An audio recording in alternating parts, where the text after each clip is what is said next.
already seen, the Industrial Revolution transformed human societies, particularly in the West, in the 19th century, throughout the 19th century. So what we're going to do in this video is take a look at how that structured gender norms and how those gender norms structured society in this period as well, or as a result of industrialization.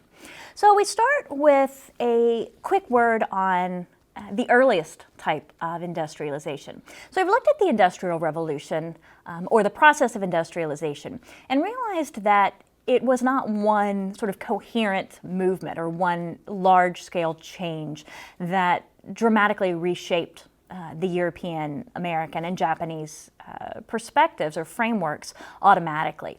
Instead, there was a progression. There was a series of changes that took place to reshape or to fundamentally reshape European societies and economies. So we start our story of gender and industrialization in the same place that we started the story of industrialization, and that was with the precursors to the Industrial Revolution. What's often referred to as Proto Industrialization, or the putting out system, or cottage industry. And this was one of the earliest significant changes in economic output and the structure of economic output that would lead to industrialization. So in this proto-industrialization, which is often referred to as the Industrious Revolution, the nature of manufacturing starts to change.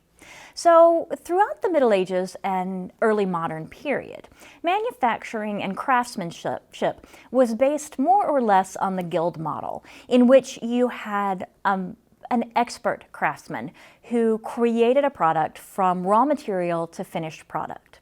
Their work was governed by the rules and power of a guild, which organized and controlled everything about the production of that craft, from which raw materials could be used, to which processes were involved, to the quality of the final product, to the price of the final product. So this was a model based on skilled labor. There were very few people in a given village or city who could do that craft, in part because of the length of time and the amount of training that it took, but in part because of strict guild restrictions. So what happens with proto-industrialization is that skilled nature of craft production starts breaking apart, and it takes place in the textile industry. So what happens is a growing population leads to demand for more stuff, in particular more textiles and even more specifically more cotton. And so you have these early entrepreneurs who want to meet that new demand, the demand being created by a growing population. And what they end up doing is purchasing the raw material. So say they would purchase something like raw cotton, and then they would take it to the home of a peasant woman who would spin that raw cotton into thread. They would then pick up that thread, take it to the home of another peasant woman who could weave the thread into cloth. Then they would pick up the final product, which was the cloth in this case, and sell it for profit. So that entrepreneur bought or invested in the raw material and in the relatively low wages of the spinner and the weaver. And what he's doing in the process is breaking up or distributing the labor so that it's not one person who takes the raw cotton and produces woven material or woven cloth, but is rather paying each individual for their specific part of the process. In proto-industrialization, this happened primarily, or this labor was done primarily by women. And it was done because this was a way for women to bring in extra money for their family, peasant women, to bring in extra money for their family without having to leave their children or their home entirely. So these wages, the wages that were paid in proto-industrialization or in cottage industry, were low, in part because the entrepreneurs wanted to maximize their profits, and in part because they were paying women who saw this money as extra to some degree or another. So a lot of the early stages of industrialization were driven by women. But the output was small. The production was necessarily limited because it was taking place in peasant households. you see the emergence of some new forms of technology, things like the spinning jenny or the power loom, the flying shuttle, which could increase productivity within the peasant household. But it still wasn't meeting demand. There were still bottlenecks. It still wasn't keeping up with the demand.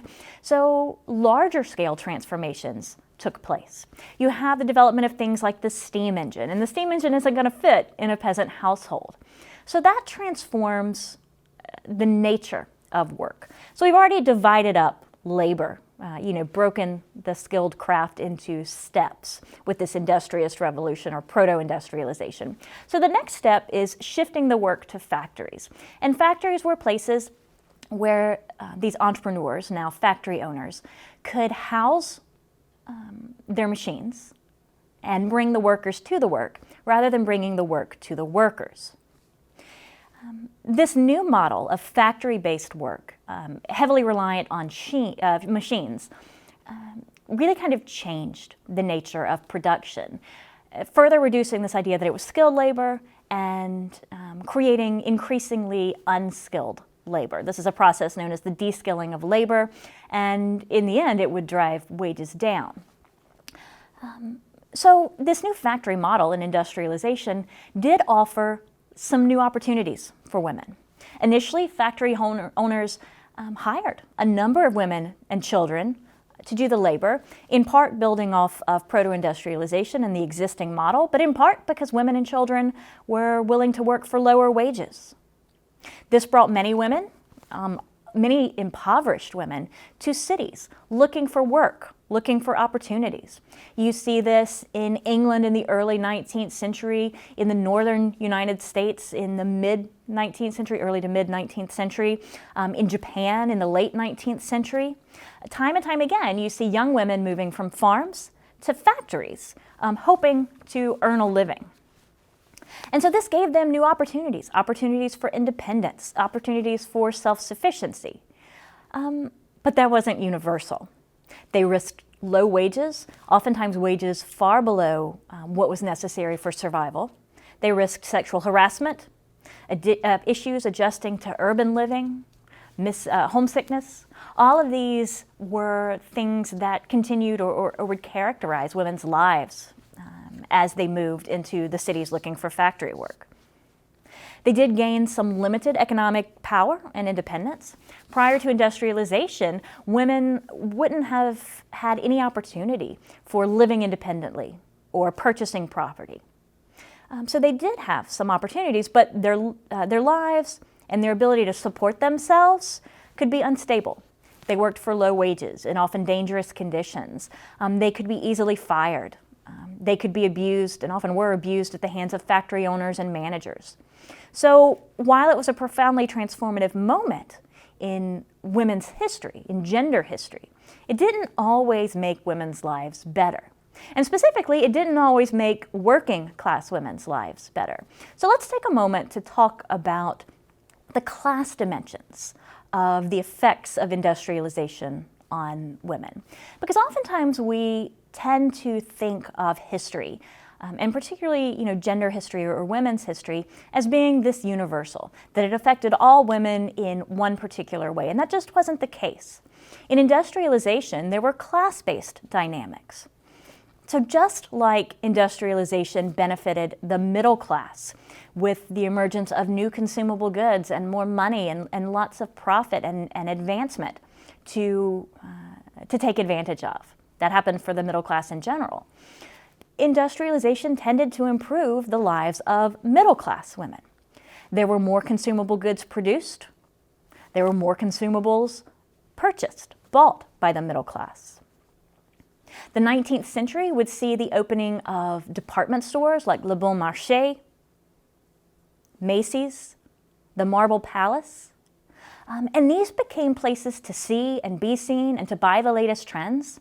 Advertising came into its own, particularly in magazines devoted to women's issues, where new styles, new fashions were promoted and advertised to middle-class women, encouraging them to engage in consumption.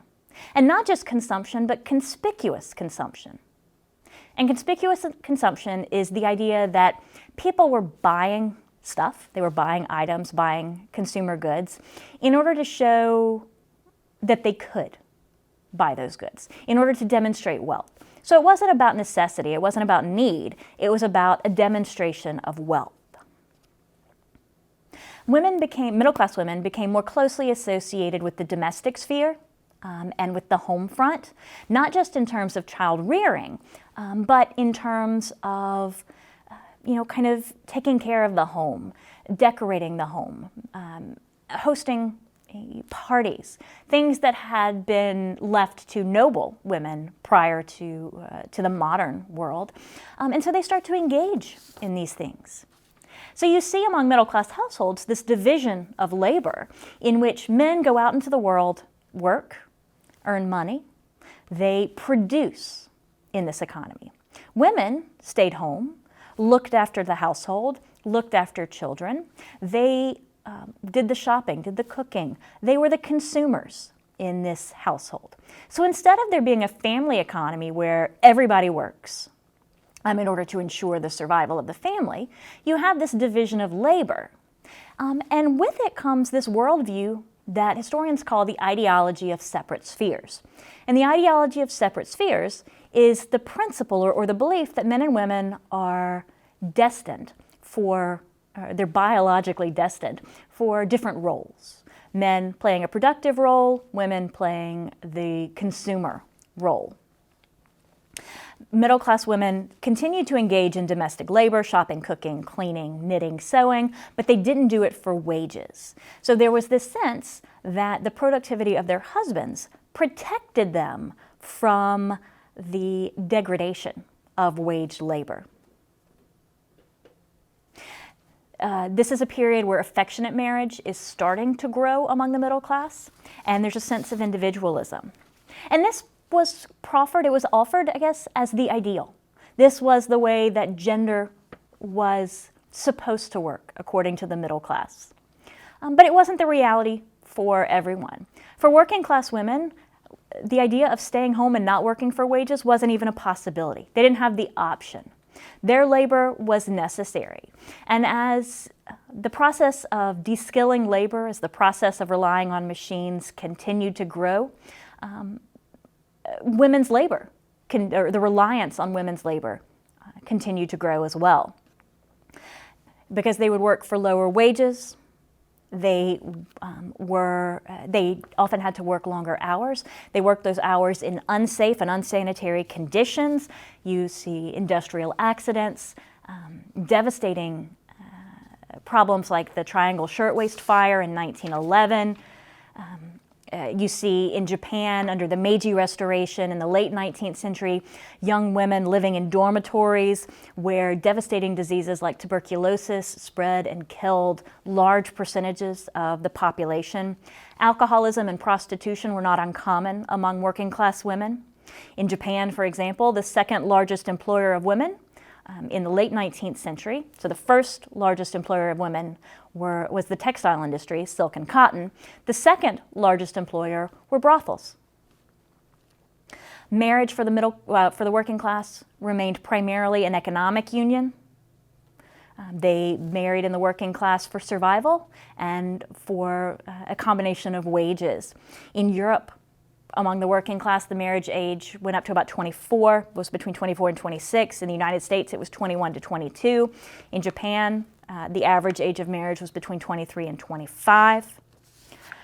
And so you start to see the effects of industrialization on women and family structures and marriage.